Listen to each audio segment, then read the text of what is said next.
So guys, this is the cry of the people whose beloved ones have been taken by terrorists in southern Kaduna.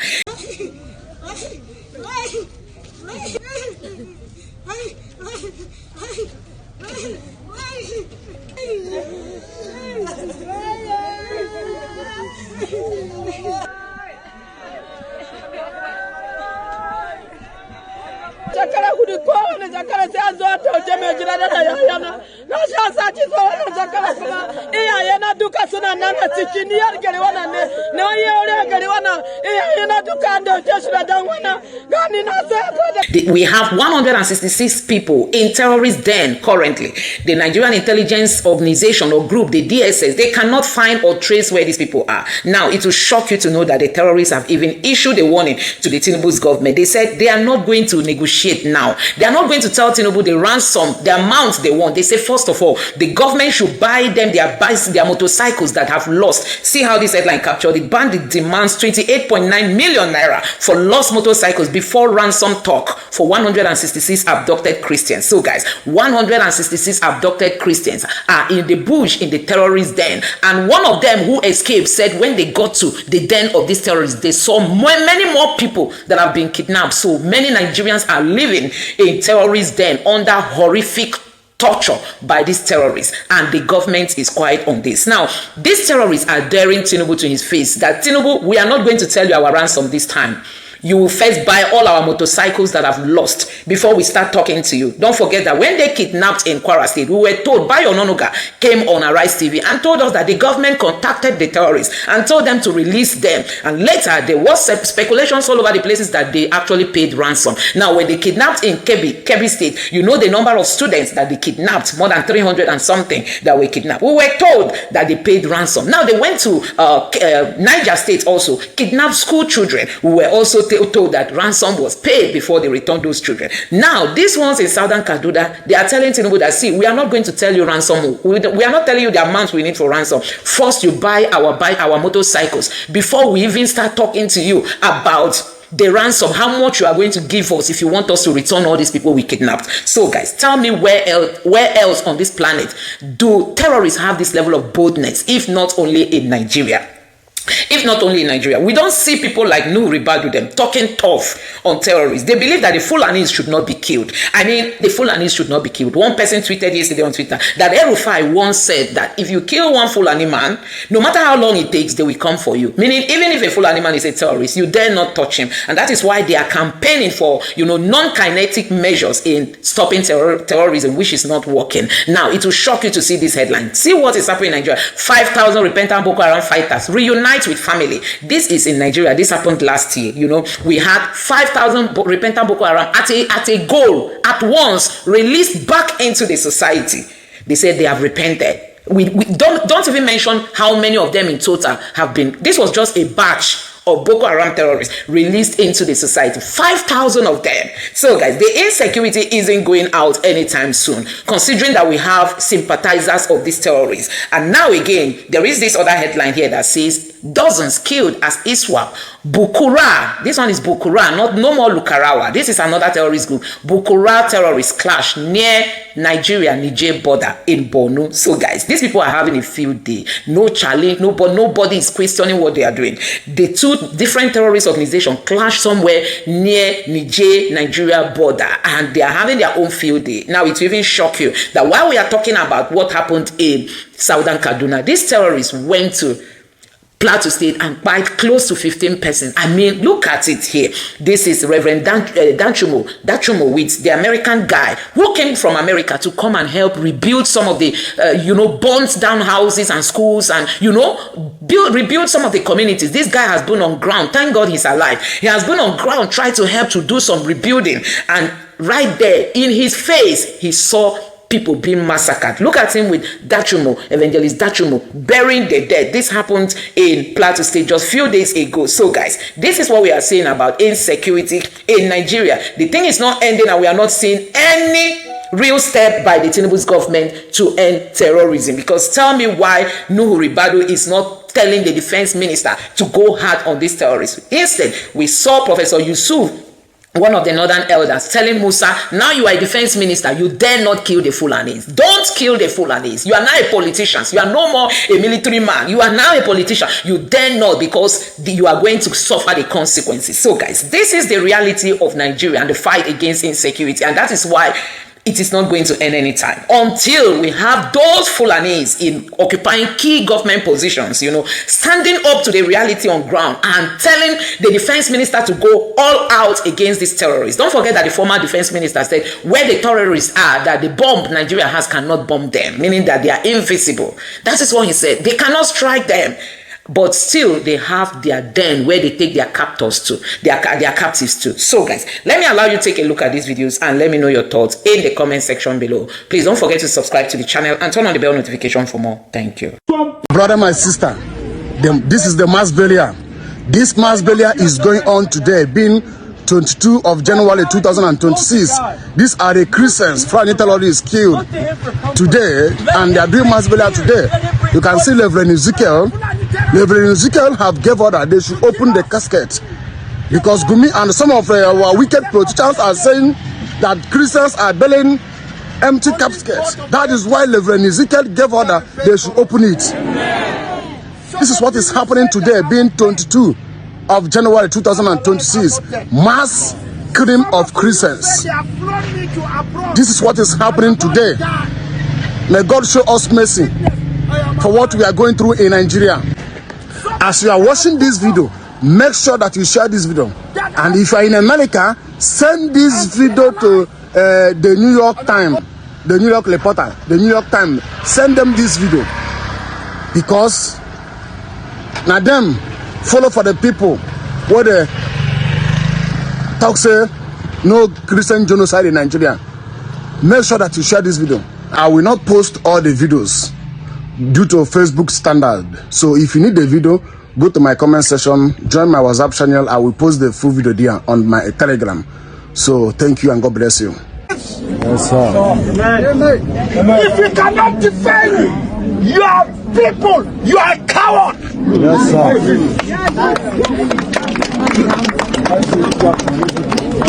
Do something. Prepare yourself for self-defense. I'm going to finish up with this. Gumi said that we Christians were burying empty coffins. We are burying empty coffins.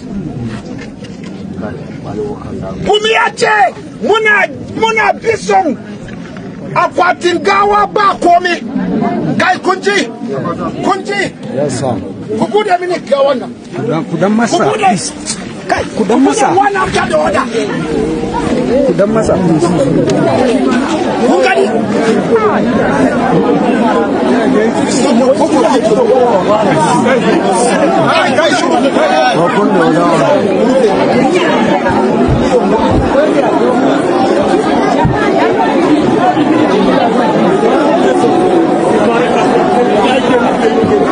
Is it an empty copy? No. Eh? No.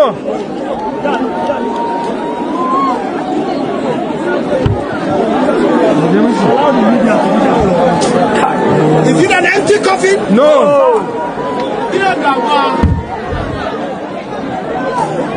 Open that one. Is it an empty coffin? No.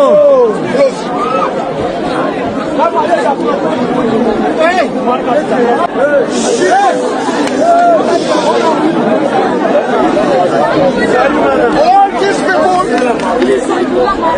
All these people, they wake up this morning or yesterday evening, they say goodbye, they didn't know they are not coming back home. That is the life of a Christian in Nigeria.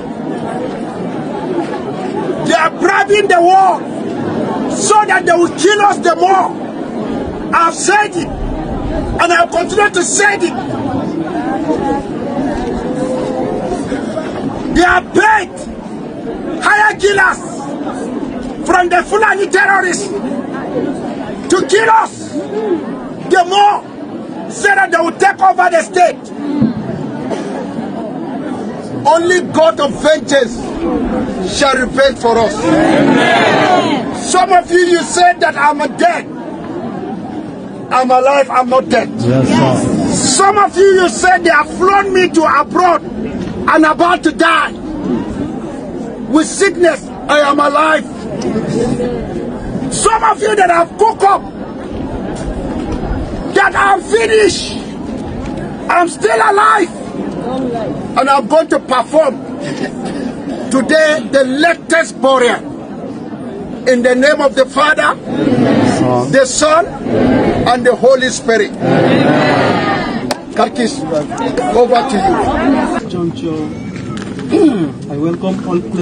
We wake up this morning with pain in our hearts, with bitterness in our hearts, and crying out to God for help.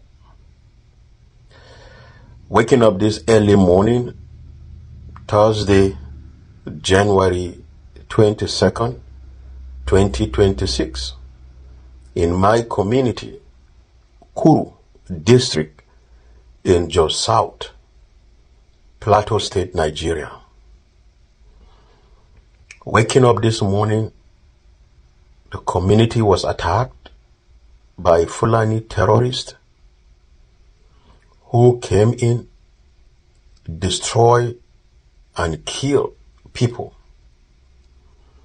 And among those who were killed, young and able men who are struggling to bring food to their families, who will wake up in the morning struggling to get food to take care of their families.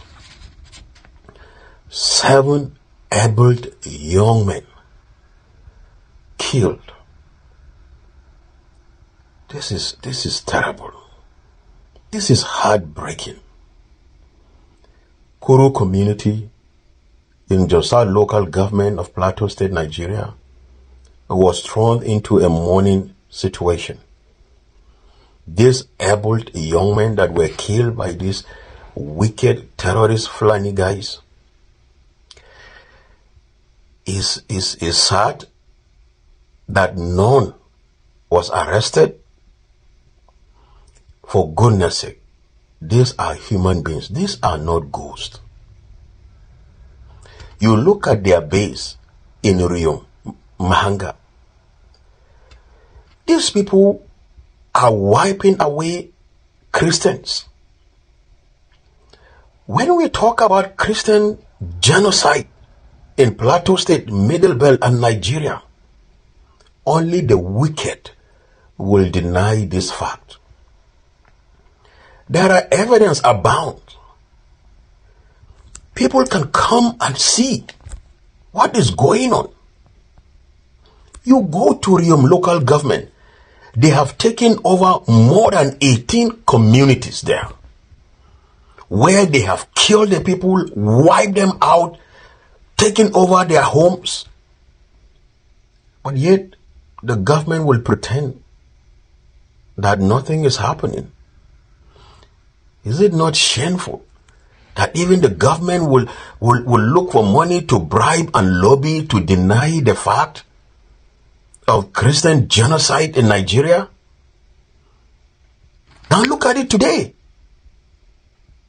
In the night, early morning of today, Thursday, 22nd of January 2026, these able young men who went out to look for food for their families.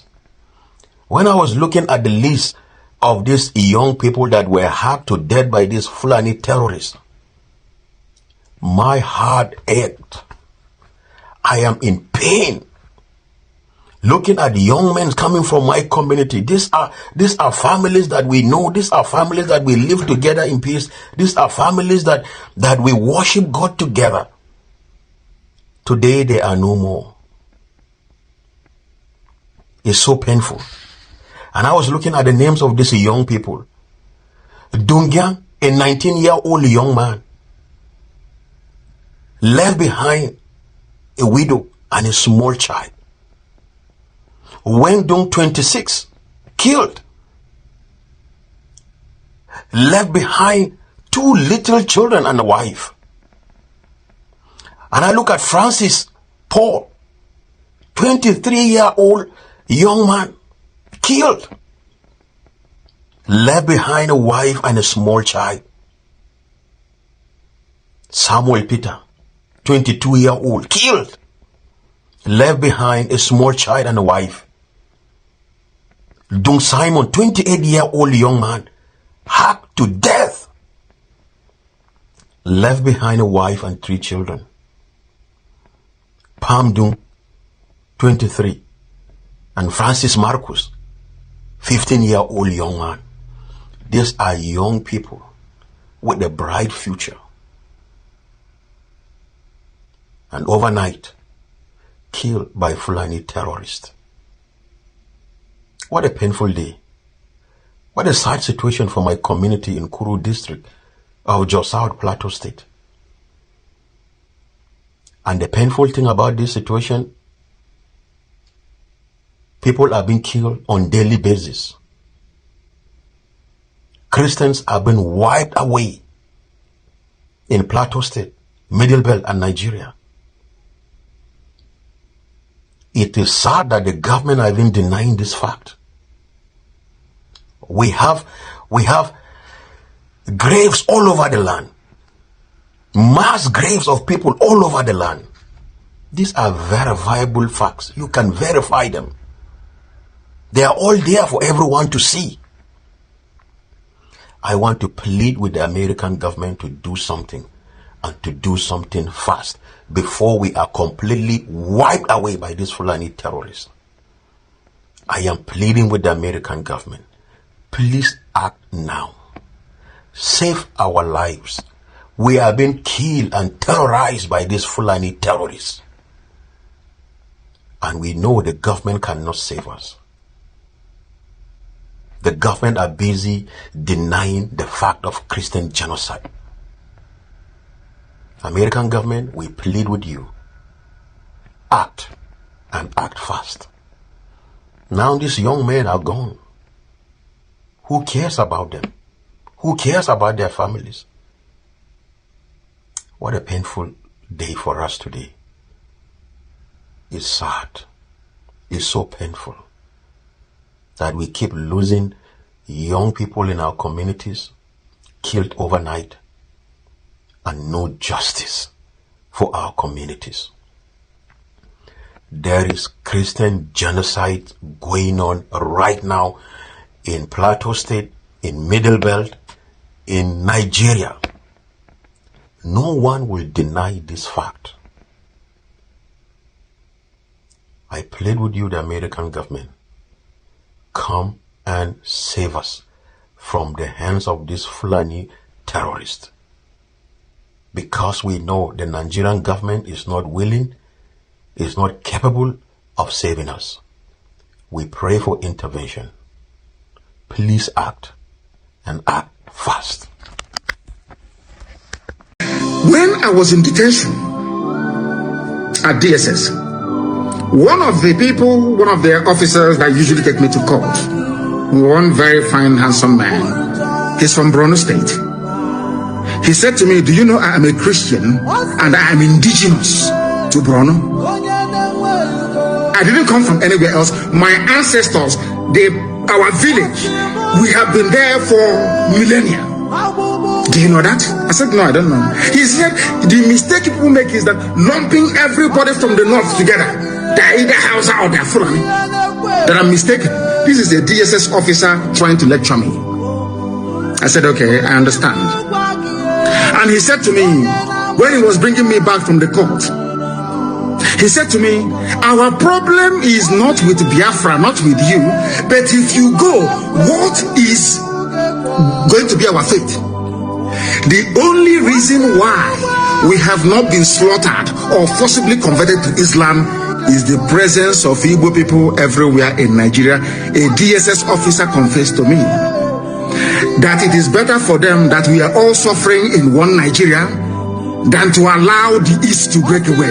Because if you go, there will be no buffer anymore. There will be nobody to protect us. We are finished. DSS officer confessed to me. U.S. Congress is about to present a case to Donald Trump over breaking Nigeria into northern and southern Nigeria. The north will be the Muslim part of Nigeria, while the south will be the Christian part of Nigeria. According to the report, I'm sure most of you have seen that video where the U.S. Congressman Ray Moore was addressing the Congress, telling them that they're about to present that suggestion to Donald Trump, that the best way that Nigeria can exist without controversy and religious crisis is to divide the country into northern and southern Nigeria, which is the Muslims will stay on their own while the Christians will stay on their own. The report said, U.S. Congress to propose the breaking of Nigeria to President Donald Trump. We will provide options for President Trump on Nigeria. This January 2026, U.S. Congressman Ray Moore said, breaking up Nigeria will be one of the options to create a safe zone for Christians in Nigeria. Half Muslim, half Christian has never worked and it will never work.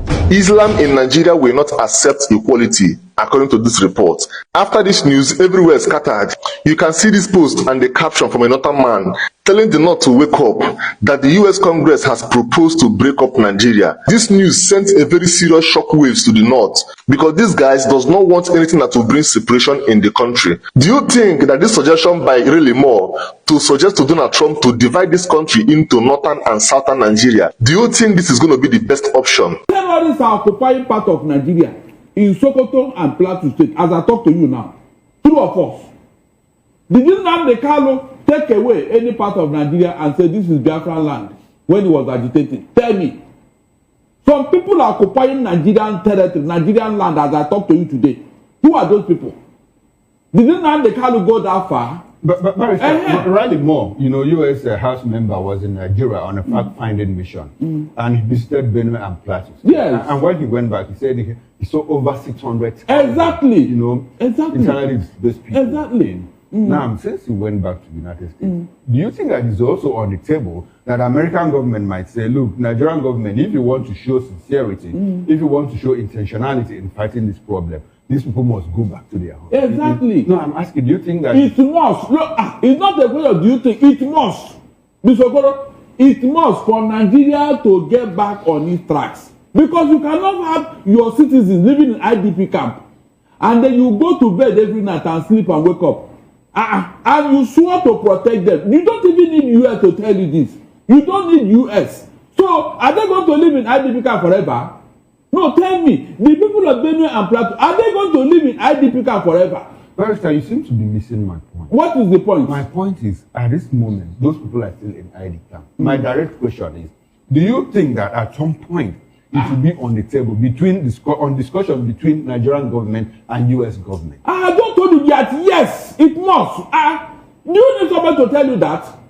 As a government, do you need someone to even tell you that? Let's be sincere here. These are your Nigerian citizens. And I ask you again, are they going to live in IDP camp forever? Would they go back to their home? Do you need anybody to tell you to go and do the needful? More so when the people occupying their villages and their homes are foreign terrorists. Please, what they did, is this for the good of Nigeria or for the bad of Nigeria? Don't tell me. If the idea came from them, the federal government should congratulate them, because that is the national service they did. What the federal government could not do, IPOB members or Igbos invited Donald Trump to come and do it. So why are they not attacking Donald Trump? If what he came to do here was is not in the interest of Nigeria, why should they not own up? In fact, they should be praising themselves that they have done a national duty for Nigeria. IPOB members, when they accuse you of being responsible for Donald Trump, beat your chest and say, yes, we thank God we did it. Yes. That is what they refused to do. They now invited somebody who came to do it. And let me tell you, remember they have proscribed IPOB as a terrorist organization. So if actually they were a terrorist organization, would Donald Trump have listened to them? All this is a shame on the federal government. A group they should recognize for who they are, what they represent. You are not demonizing them, vilifying them. But elsewhere, outside here, they are recognized. So if they accuse you that you are the one that brought Donald Trump, beat your chest and say, yes, we did it. and he came for the good of Nigeria. Okay. All right. Nnamdi Kanu was wrongly jailed. Seriously. His rights and everything was flagrantly disobeyed.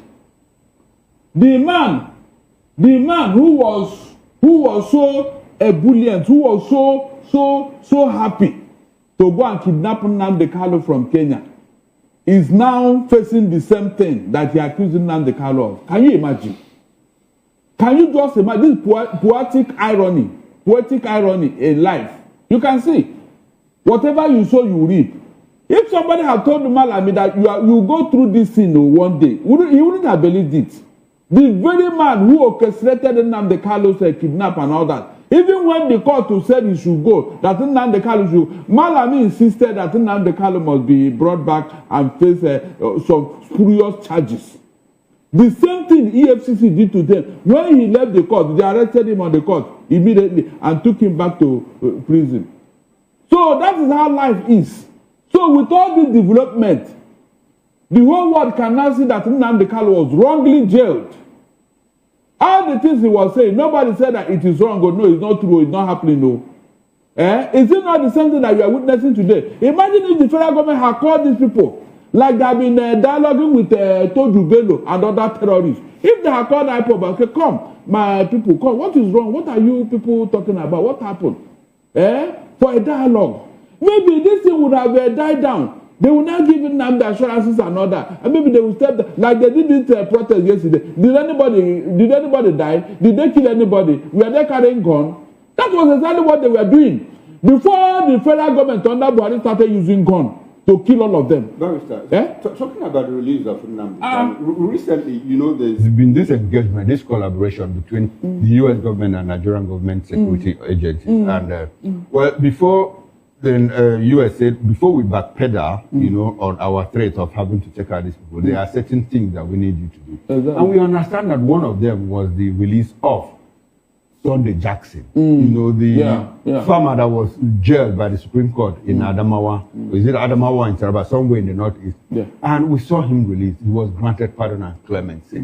Do you think that release of Nnamdi Kanu might at some point come in the table? He's already on the table. Between the U.S. government and Nigerian authorities? Okoro is already on the table. How so? Whether the U.S. will put the amount of federal, it's already on the table. Nnamdi Kanu must be released. No. Because it is obvious that that man was wrongly jailed. From these terrorists that are working all over the place. But I want us to be factual. It's factually that it's on the table already. Okay, at a point, it will come up.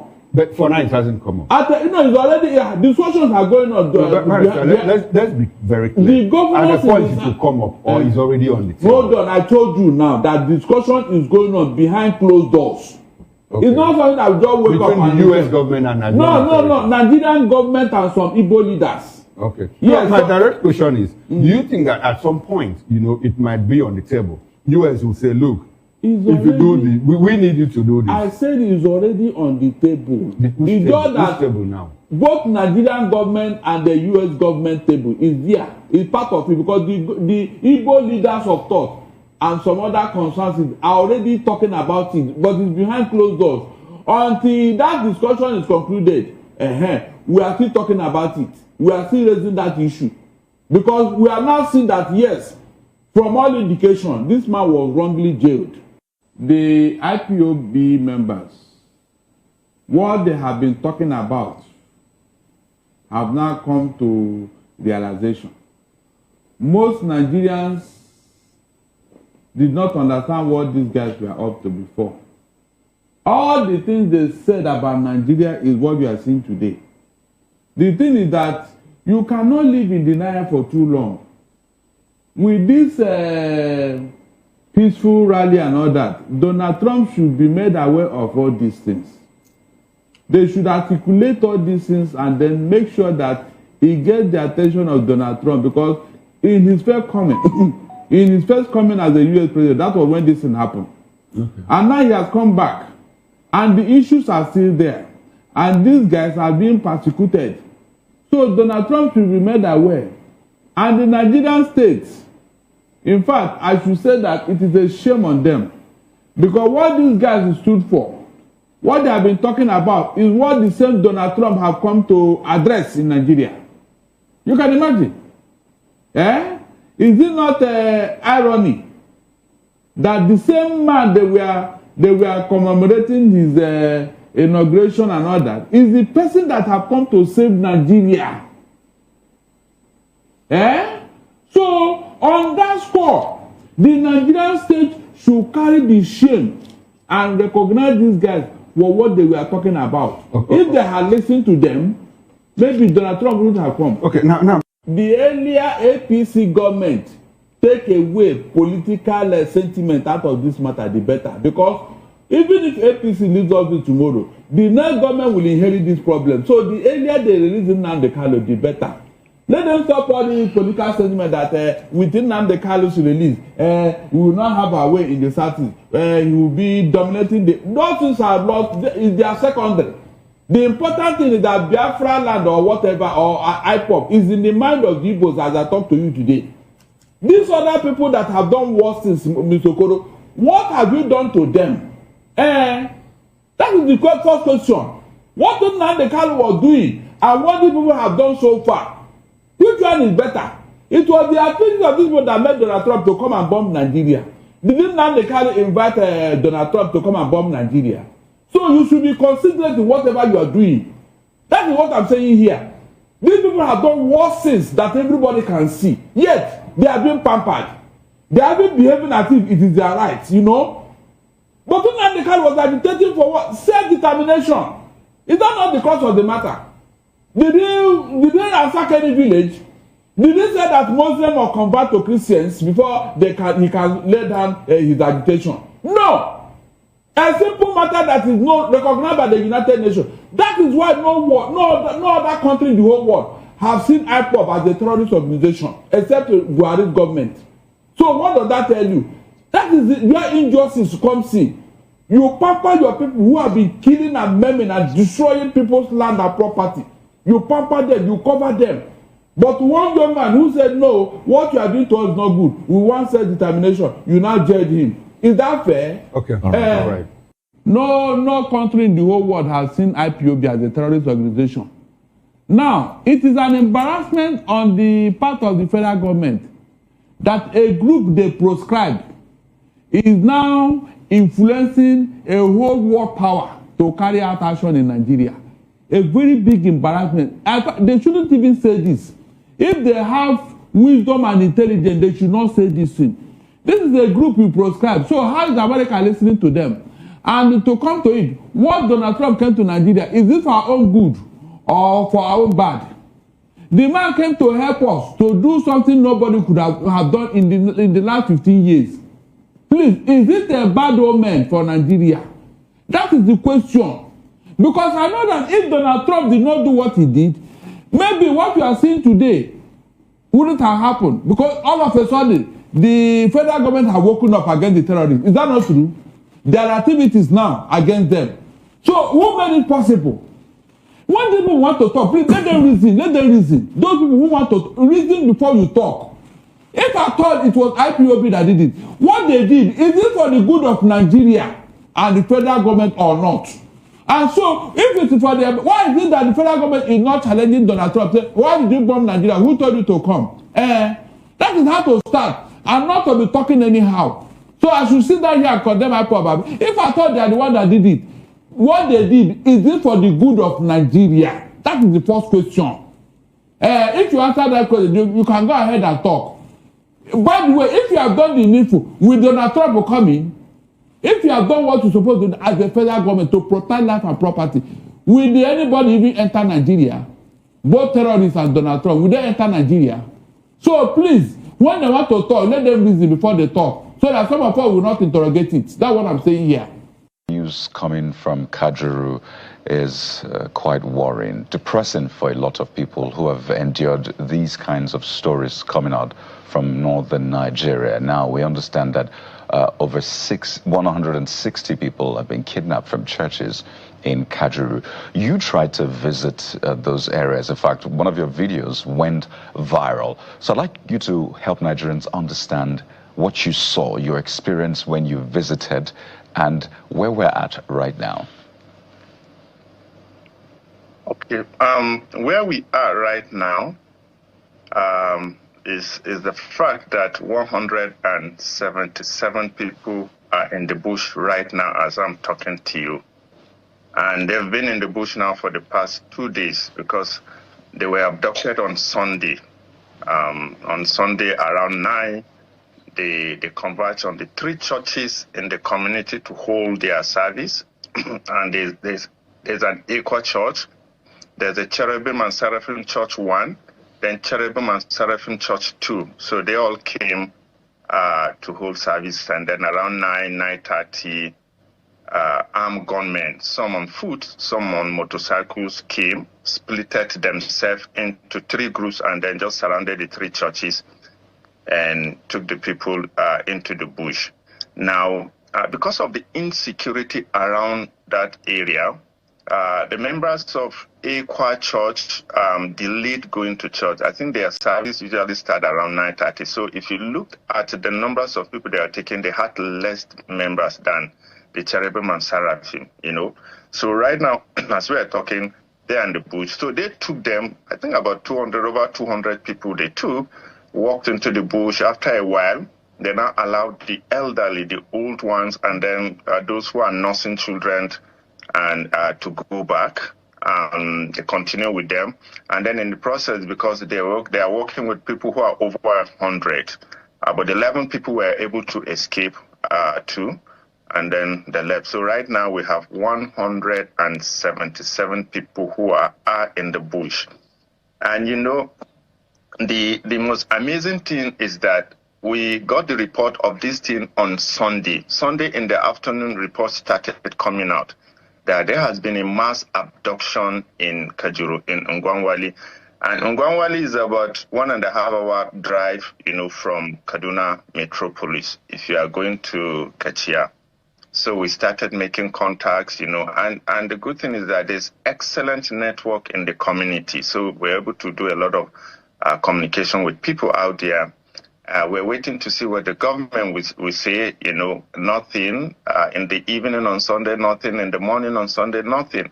And then we decided to physically go there to see what is happening. And that's where the whole drama started, drove to the place, met the security men around Makali. There's a checkpoint there, told them, identify myself, and I said, I'm going to Kurminwali to see what is happening, and they said it's okay. And they told me that the sector commander is already there, together with the local government chairman, who is also there, Dauda Madaki. So we went there, drove past the first community, Adinga. I was approaching Kurminwali when I saw the military coming out.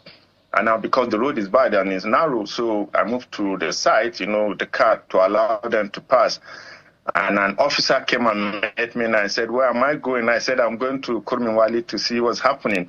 How did you get to hear about the whole thing? And he said, it's out there. I had a conversation with some of the people, and he said, he's coming. Went back to the car, came back, and he said, I can't go. I said, why? Who is there? He said, the chairman is with them. And the sector commander, I said, okay, tell the chairman is Ruben. Please, let me talk to him. He knows me. He came back, and he said, the chairman is not there. I said, well, you said he's there. I said, okay, let me talk to the sector commander. He came back and said, no, that I should just leave. I said, why? He said, I should just leave. I said, can you give me a reason why you are not allowing me to go in, that I should just leave? And then when I was about to go, he said, there's clearance operation going on around the area. I said, well, no problem. So I just turned my car, and, they positioned themselves. One car was in front, one about 3 or 4 were behind. Led me to the route, and then I left, So basically, that was what played out on yesterday, Monday. Well, interesting. I'm just wondering why you were prevented from, accessing the community beyond the fact that there were clearance operations going on. But we hope that is valid reason enough, and it's nothing else to the contrary to suggest that, perhaps they're trying to protect or to guard the information from getting out beyond what we already know. But you say you interacted with members of the community. Yes. And can I say something to that? Okay, very quickly, before I get to my actual question. Yeah. Okay, because we spoke to people in the community, and it was very difficult for them to speak because they said the chairman came and he said, please, that they should not talk to anyone. They should just keep this news within themselves. They'll try as much as possible to quickly bring out to these people. And so basically that was the reason they were acting on the orders of the chairman, not to talk to anybody, not to divulge what happened in that community. And it does suggest that the information about the kidnap was being guarded closely. So perhaps what was put out initially was a lie. But if we revisited the public relations officer's statement yet again, he said that during that meeting that was held at the Kaduna Government House, that some members of the community were the ones who said nothing of the sort happened. I'd like you to react to that based on your experience, based on your interaction with members of the community. How true is that? Okay, you see, what happened? I also had an interaction with the youth leader that was said to have told people that nothing happened. And he said the chairman reached out to him and he said, they don't want this news to get out, so he should tell people that nothing happened. And then they also reached out to one or two people and they insisted and they said nothing. From when it happened, there was a deliberate attempt to close down the news, to black it out. It was deliberate. People were spoken to and they were told not to speak to the press or to anybody out there. So those people who spoke, they actually spoke on the instruction that they got that they should not speak to anyone. So that was the reason when they came out from that security meeting that they held at the government house. You saw the PPRO said nothing happened, the chairman said nothing happened, and all the other people around kept saying nothing happened. And it was actually contrary to what actually took part, what happened in the community. It's quite an interesting development, but now the story is out there. But from your view, I know you're not a security expert, but this is the question Nigerians are asking. Since you're familiar with the area, what do you think because we must give kudos to the governor for the effort he's made in the past. Perhaps this embarrassment of all of that effort being rubbished is why they are closely guarding it. But we've seen some de-escalation, literally peaceful situation compared to the previous administration. So we can't take that away from him. But what has happened, and we cannot deny what is true. And that is where we say they were wrong on this one. A holding statement would have served rather than outright denial. Now, who is embarrassed? Everybody's embarrassed. What does the area look like in terms of geography that makes it easy or made it easy for this to happen? Okay, it's remote. And it's remote because the road to the place is not good. Now, from the main road, okay, if you're going to that place on your way to Kachia, I think it's about an hour or thereabout, you get to Makali, which is a community, and then you take your right road, and then you drive in the bush for like 6 kilometers. Now, the 6 kilometers is based on the assumption that you are driving on a very smooth road, but it should take you close to 40 minutes to actually get to the place. Now, the place is remote. There's no good route into that place. So communities around that place have repeatedly been attacked. Now, Kunminwali is one of the last communities that is even standing. If you go beyond Kunminwali community, there's Dogonuma, there's Ungwampada, and some other communities out there. All these communities have repeatedly been attacked. In fact, some of them have had to abandon their communities and move into Kunminwali and some other things like that. So the issue is that the community is a bit remote. Accessing it is a bit remote. It's very easy for these people to come in, do all the attacking and kidnapping and whatever it is that they do and go before the military come in. And like you said, I want to commend the military and even the state government for what they've been doing. We've seen improvement, in the security. We've seen improvement in what they are doing. But what happened here, for me, would have been handled differently. And for me, they said, look, we had an incident here. Reassure the people, yes, there was an incident, but security is on top of the matter. We're pursuing these people and we'll try as much as possible to see that we bring them back. That will have, solved the issue rather than stopping people from going into that place. Apart from it, the other people that made an attempt to go there and they were stopped and told to go back. So by the time they kept doing that thing, it kept raising a lot of curiosity in people. Now, if you claim that nothing happened in that community, why are you stopping people from going in? And unfortunately, the place had excellent network. Virtually everybody in the community has a phone. So it was very easy for people to, keep calling and verifying all this kind of thing. But communities around that place, and not just Kulminwadi, you see, Kajuru has been terribly hit in terms of this insecurity, And what I realize is that by the time the military come into this particular area and they go after these kidnappers, these bandits, they simply move to another area. And they concentrate in that place. And by the time they go after them, and they are going after them, they move to another area again. And, it's vast. It's very, very vast forest that is there. Very, very vast forest. So they simply move from here to there. And they continue harassing these vulnerable people on and on. So we have this, terrible situation in our hands. That's not to take away the work that has been done previously by the security government of Kaduna State, but this is clearly an issue that must be resolved right now. I'd like you to answer 3 questions. 1, has contact been made yet with these people in the bushes, the worshippers who were abducted from the 3 churches? Has there been any sort of contact between them, the family, or even the kidnappers and their families? And that takes me to the next question. Who are these kidnappers? What are you hearing from the communities? Terrorists? Bandits? One and same anyway, but what kind of tag do we have right now for those responsible? And the third question, why target a church? Particularly at this time where we've had, series of attacks on churches, and the government is trying so hard to first clear its image with the United States and also try as much as possible to ensure that some of these attacks don't happen again. So 3 questions, Mr. Buhari. Okay, yeah. I wouldn't want to really go into the security situation seriously, but I can tell you that contact has been made. When I spoke to some of the victims, because there were some who managed to escape, whose families are still with them, and they said yes.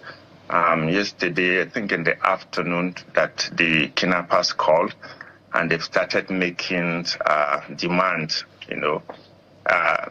So that is that. And then I don't really know why they pick a church, but I think it's because this is a soft target, and you have so many people in one place, And like I said, this community has repeatedly been attacked. They've had a lot of people being abducted from them. On the 11th, 21 people were taken from that community, and they paid about 7 million naira before those 21 people could come back. Right now, as I'm talking to you, there's one of them who is at St. Gerard Hospital. He's lying critically ill because of the beating. And then they've had this, sometimes they'll have to run into the bush, These guys will come in, pack their livestock, pack their chicken and stuff like that. So they've been doing that. So I think it's basically because this is a soft target, and then they have this mass people congregated, in one particular place. I think for me, this is the reason, because mass abduction have actually been taking place, but we've not been witnessing in that. And I think anytime they do this mass abduction, the return seems to be much higher than individual abduction. So possibly that is the reason that they've been doing. I don't know what was the third question. Is who is responsible for this? From what you're hearing from people as we wind up. And this is based on the conversation we've had with them. They said when they came, and then they surrounded the churches, because what they were saying is that everybody They were saying in Hausa, Kowa Kwanta Kasa. Everybody lie down on the floor. Kowa Kwanta Kasa, in Hausa. And they said what they were saying from the Hausa, they knew it was pure Fulani, who were doing that. And they said they've had these attacks, they've had this conversation with them, previous attacks, and they knew they were these people who came in. So these are bandits who speak Fulani, who came in based on what these people are saying, who did all these things. Because even when they call, you could hear the accent very thick, speaking heavily, thickly accented Hausa. So they are Fulani militia, like we call them here. We call them Fulani militia, who have been doing these terrible things here. Let's just get one more very quickly before we wrap up this. Can you tell us what security formations look like in Kajuru local government? You did acknowledge that things have improved there as far as security is concerned, but in terms of perhaps there's a forward operating base, police architecture, can you describe it very quickly? Okay, yeah. The challenge here is because the place is vast, Kajuru is vast. So you have a lot of ungoverned spaces. And like I said, we've witnessed a lot of improvement in terms of security situation. We've seen where the military, they've actually gone into the bush after these people, But like I said, the problem is that you have a lot of these bandits spread all over, a lot of groups out there. So by the time you push these people, they move to one side. And the security arrangement is that on the road, you have a lot of security. Like if you're going to Kachia, you pass almost like 3 military checkpoints who are there, who have actually been helping. And then there's another new one that came in just before Afogo, because they realized that is a route that this bandit usually takes. So they've just put one, I think about a month ago, they've just put one there now. But the problem is the communities that are inside. That is where the problem. These people are basically vulnerable. Apart from their own small domestic, arrangement to see how they can, protect themselves, they are virtually vulnerable. And this is tied to the fact that the area is so large. I mean, before you can begin to police all these areas, is a bit difficult. So that is the situation. On the road, communities on the road, honestly speaking, they are peaceful. But those communities out there, like, for example, Kulminwali is about 6 kilometers from the road. And behind Kulminwali, there are like almost 10 other communities. So you walked almost like 20, 30 kilometers from the main road before you can get into some of these communities, So that basically seems to be the problem. Communities, remote communities are actually vulnerable. No security out there. To them, apart from what they usually do, the small, vigilante and stuff that there. Good day, everyone. We wake up this morning with pain in our hearts, with bitterness in our hearts, and crying out to God for help. Waking up this early morning, Thursday, January 22nd, 2026, in my community, Kuru District in Jos South, Plateau State, Nigeria. Waking up this morning, the community was attacked by Fulani terrorists who came in, destroy and kill people. And among those who were killed, young and able men who are struggling to bring food to their families, who will wake up in the morning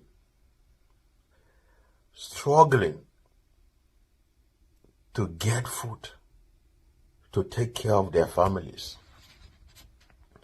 7 able young men killed.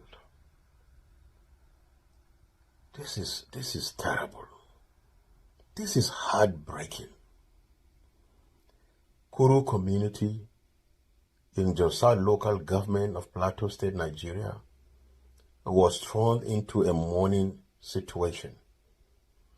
These able young men that were killed by these wicked terrorist Fulani guys is sad that none was arrested. For goodness sake, these are human beings. These are not ghosts. You look at their base in Urium, Mahanga. These people are wiping away Christians. When we talk about Christian genocide in Plateau State, Middle Belt, and Nigeria, only the wicked will deny this fact. There are evidence abound. People can come and see what is going on. You go to Riom local government, they have taken over more than 18 communities there, where they have killed the people, wiped them out, taken over their homes. But yet, the government will pretend that nothing is happening. Is it not shameful that even the government will look for money to bribe and lobby to deny the fact of Christian genocide in Nigeria? Now look at it today. In the night, early morning of today, Thursday, 22nd of January 2026, these able young men who went out to look for food for their families. When I was looking at the list of these young people that were hacked to death by these Fulani terrorists, my heart ached. I am in pain. Looking at young men coming from my community. These are families that we know. These are families that we live together in peace. These are families that we worship God together. Today they are no more. It's so painful. And I was looking at the names of these young people. Dungyang, a 19-year-old young man, left behind a widow and a small child. Wendung, 26, killed. Left behind 2 little children and a wife. And I look at Francis Paul, 23-year-old young man, killed. Left behind a wife and a small child. Samuel Peter, 22-year-old, killed. Left behind a small child and a wife. Dung Simon, 28-year-old young man, hacked to death. Left behind a wife and 3 children. Pam Dung, 23, and Francis Marcus, 15-year-old young man. These are young people with a bright future. And overnight, killed by Fulani terrorists. What a painful day. What a sad situation for my community in Kuru district of Jos South Plateau State. And the painful thing about this situation, people are being killed on daily basis. Christians are being wiped away in Plateau State, Middle Belt, and Nigeria. It is sad that the government are even denying this fact. We have graves all over the land. Mass graves of people all over the land. These are verifiable facts. You can verify them. They are all there for everyone to see. I want to plead with the American government to do something, and to do something fast before we are completely wiped away by these Fulani terrorists. I am pleading with the American government. Please act now. Save our lives. We are being killed and terrorized by these Fulani terrorists. And we know the government cannot save us. The government are busy denying the fact of Christian genocide. American government, we plead with you. Act, and act fast. Now these young men are gone. Who cares about them? Who cares about their families? What a painful day for us today. It's sad. It's so painful that we keep losing young people in our communities, killed overnight, and no justice for our communities. There is Christian genocide going on right now in Plateau State, in Middle Belt, in Nigeria. No one will deny this fact. I plead with you, the American government, come and save us from the hands of these Fulani terrorists. Because we know the Nigerian government is not willing, is not capable of saving us. We pray for intervention. Please act, and act fast. U.S. Congress is about to present a case to Donald Trump over breaking Nigeria into northern and southern Nigeria. The north will be the Muslim part of Nigeria, while the south will be the Christian part of Nigeria. According to the report, I'm sure most of you have seen that video, where the U.S. Congressman, Ray Moore, was addressing the Congress, telling them that they're about to present that suggestion to Donald Trump, that the best way that Nigeria can exist without controversy and religious crisis is to divide the country into northern and southern Nigeria, which is the Muslims will stay on their own, while the Christians will stay on their own. The report said, U.S. Congress to propose the breaking of Nigeria to President Donald Trump. We will provide options for President Trump on Nigeria. This January 2026, U.S. Congressman Ray Moore said, breaking up Nigeria will be one of the options to create a safe zone for Christians in Nigeria. Half Muslim, half Christian has never worked, and it will never work. Islam in Nigeria will not accept equality, according to this report. After this news, everywhere scattered. You can see this post and the caption from a northern man telling the North to wake up, that the U.S. Congress has proposed to break up Nigeria. This news sent a very serious shockwaves to the North, because these guys does not want anything that will bring separation in the country. Do you think that this suggestion by Ray Moore to suggest to Donald Trump to divide this country into northern and southern Nigeria, do you think this is going to be the best option? So guys, like you can see, it is very, very pathetic to see how Nigeria is being run down by, the Fulanis. They are the ones in power. They are the ones that determine so many things that happen in Nigeria, especially as regards to security. So I don't know the kind of deal that the APC do enter, while coming into power. I don't know how the APC try to rubbish the security in Nigeria, because I don't get it that the Fulanis are the ones destroying Nigeria, the Fulani terrorists, and then you are still giving security to the Fulani man. Does it make sense? Is it that there must be an agreement that we will control security? That is the question I'm asking.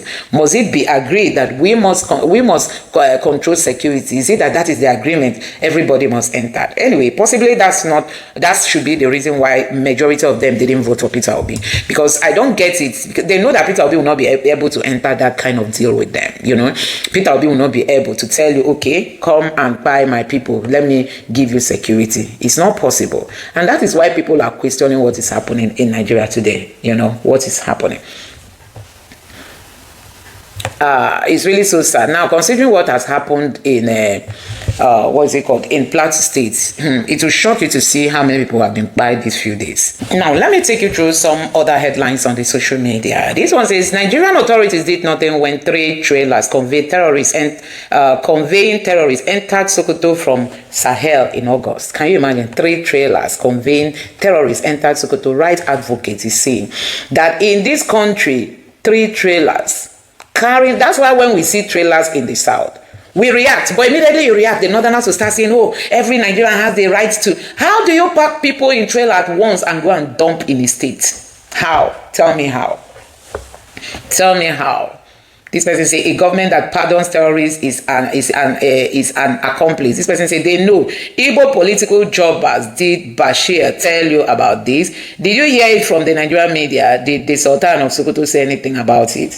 So guys, it is heartbreaking to see that the North is turning out to be something else, you know? The North is really turning out to be something else. You can imagine 3 trailer loads of terrorists, of trailer conveying terrorists entered Sokoto from Sahel in August.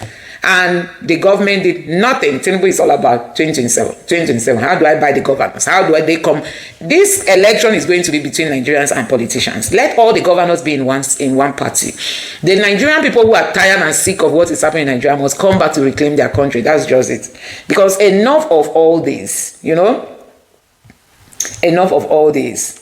Okay, let me read out this. We are the media will be making a space soon on how to grow your account by 10 days, but before then, follow. So this is just somebody commenting, but guys, it's really so pathetic that we have this number of terrorists entering Sokoto state and nobody did anything. Now, Dele Farotimi say more than 150 Nigerians missing, yet no accountability. Dele Farotimi slammed Tinubu government for state failure over Christian abduction in Kaduna. So guys, a whole lot is happening. 35 million Nigerians face hunger threat in 2026 United Nations. Tinubu doesn't care. He wants to come back. Nothing to campaign with. He believes with the help of these governors, Tinubu will find his way back into the office. Now, this is coming from the USA. It says General John Brennan joined senior leaders in Abuja today to launch the inaugural US-Nigeria Working Group. This group establishes a new framework for coordination, accountability, and joint effort to counter terrorism and protect